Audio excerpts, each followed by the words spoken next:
Every summer, 12-year-old Mason spent 2 weeks at Grandpa Henry's old farmhouse in rural Ohio.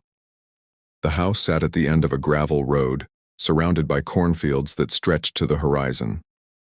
To Mason, the place felt like a different world, quiet, slow, and full of stories that seemed to grow from the soil.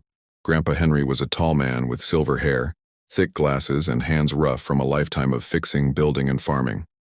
He wore the same faded denim jacket every morning and kept a pocket full of peppermint candies, just in case a day needs sweetening, he always said.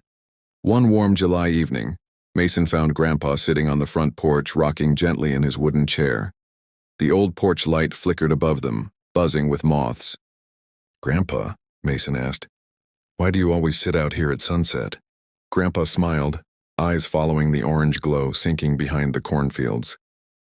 "Because this is when the world slows down enough to listen." "To listen to what?" Mason asked. "To memories," Grandpa said softly. "Sunset brings them back." He tapped the empty chair beside him and Mason climbed into it. Grandpa reached into his pocket, handing him a peppermint.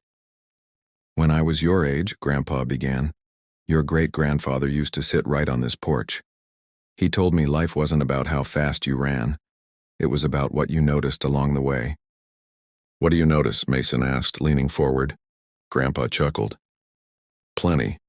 Like how the sky never paints the same sunset twice, how the corn whispers secrets when the wind picks up, and how a boy, even one as restless as you, can learn to be still."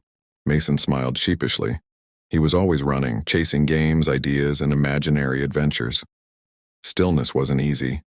Grandpa pointed toward the fields as the fireflies began to glow, tiny lanterns drifting in the dusk.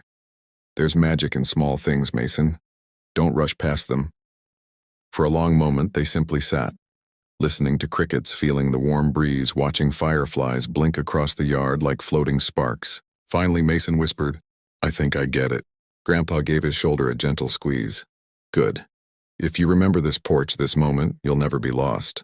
The porch light flickered again, but this time it stayed steady, glowing softly over the two of them, grandfather and grandson, sharing a simple, perfect evening.